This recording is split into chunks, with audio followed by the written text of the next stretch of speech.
Sœurs et frères dans le Christ, paix, joie, grâce, amour à chacun de vous, de la part de Dieu notre Père, et au nom de notre Seigneur Jésus-Christ, en ce lundi de la première semaine du temps de Pâques. Nous avons terminé hier l'octave de Pâques avec le dimanche de la miséricorde. Le dimanche de la miséricorde en célébrant la miséricorde du Seigneur pour nous. J'espère que chacune de nous a pu faire l'expérience de la miséricorde et se sentir aimé profondément par notre Seigneur Jésus-Christ. Ne fût-ce que par le fait que nous soyons encore vivants. Alors, la chose importante, aujourd'hui, l'évangile qui nous est proposé est celui de Nicodème, la visite de Nicodème à Jésus pendant la nuit. Nicodème, qui est un pharisien, va vers Jésus durant la nuit, comme s'il se cachait. Jésus lui fait comprendre, le texte de Nicodème au chapitre 3 de l'évangile de Jean. Mais ce texte nous fait déjà comprendre, ne peut être compris clairement qu'à la lumière de la passion qui va arriver après. Et c'est pour ça que nous l'avons à ce moment-ci. Il nous prépare, il nous aide à comprendre le sens du baptême, il nous prépare la Pentecôte, qui sont toutes des célébrations qui nous renvoient au sacrement de l'initiation. Le baptême, la confirmation, Pentecôte et l'Eucharistie même. C'est ensemble. C'est pour ça que, comme on dit d'habitude, on ne peut pas comprendre les sacrements en dehors du sens de la Pâque. Ils nous invitent à une dimension pascale. Ils ont une dimension pascale. Ils expriment d'une certaine façon un des aspects de la Pâque. Jésus dit à Nicodème aujourd'hui, il faut renaître de nouveau. Il fait comprendre que la résurrection est une renaissance. Exactement comme le sacrement du baptême. Une renaissance. Quand tu nais de nouveau, quand tu es baptisé. Mais tu nais de nouveau à quoi? Tu nais de nouveau à ce qu'on appelle au royaume des cieux. À travers ces renaissances, en effet, c'est à travers ces renaissances, en effet, que nous voyons le royaume des cieux. Ce que nous sommes capables de sentir, de percevoir, c'est un sens, c'est la signification, si on peut dire, c'est le sens profond des choses que nous possédons dans la vie.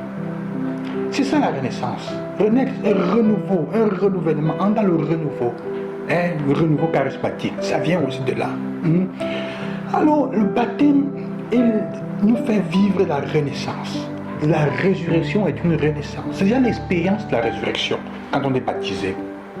Parce que ça nous permet d'avoir un regard nouveau sur les choses. Puisque la venue de l'Esprit Saint sur nous ouvre l'esprit, nous ouvre l'intelligence. Nous avons les 7 dons de l'esprit, en effet, pour pouvoir percevoir le monde, en jouir, le goûter, et puis donc devenir plus sage.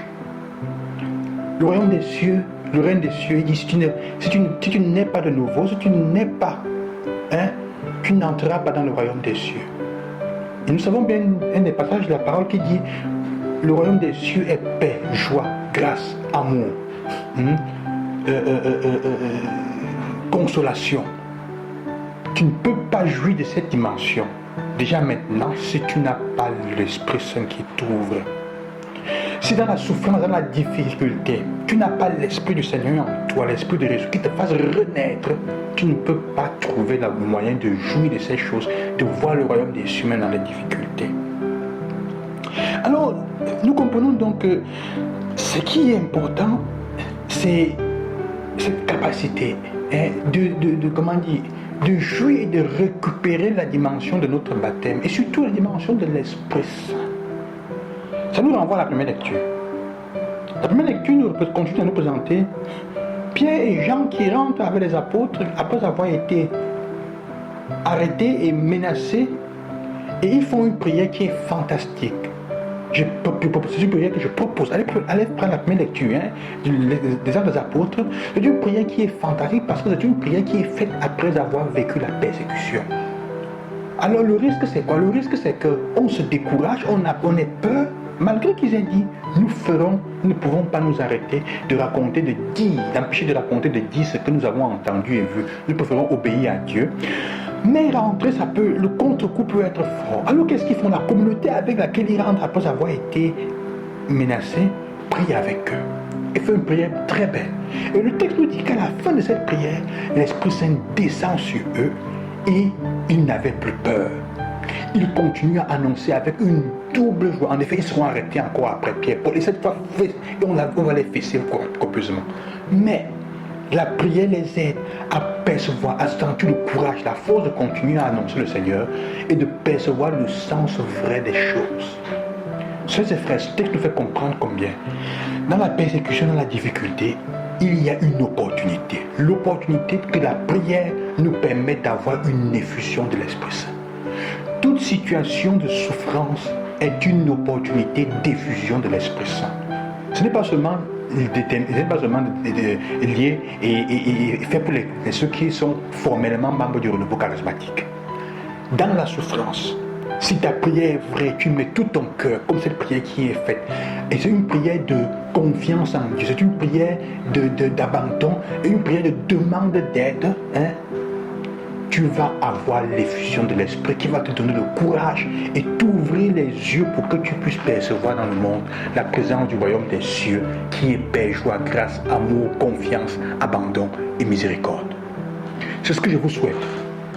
C'est une opportunité pour revisiter votre baptême, ceux qui ont été baptisés. Ceux qui ne sont pas baptisés, c'est une opportunité pour renaître. Pas comme ceux qui débordent, renaître de nouveau. Que le Seigneur vous donne la grâce du renouveau dans votre vie. Ça veut dire quoi? Ça veut dire que vos yeux s'ouvrent afin que vous puissiez voir le sens caché, le sens profond caché derrière les choses de la vie de chaque jour. Et cela n'est possible que si l'Esprit Saint entre dans ta vie. Si l'Esprit Saint entre en toi, tu le laisses entrer, tu es effusé. Nous sommes préparés déjà à la Pentecôte. Et d'ailleurs, dans cet instant, la Pentecôte elle vient le même jour que la Pâque. Mais pour l'économie de l'éducation, nous devons le vivre pas à pas. Alors, sœurs et frères, je vous souhaite une bonne journée. Je vous souhaite vraiment que vous puissiez redécouvrir le sens de votre confirmation, le sacrement de votre initiation, de votre baptême comme renouvellement.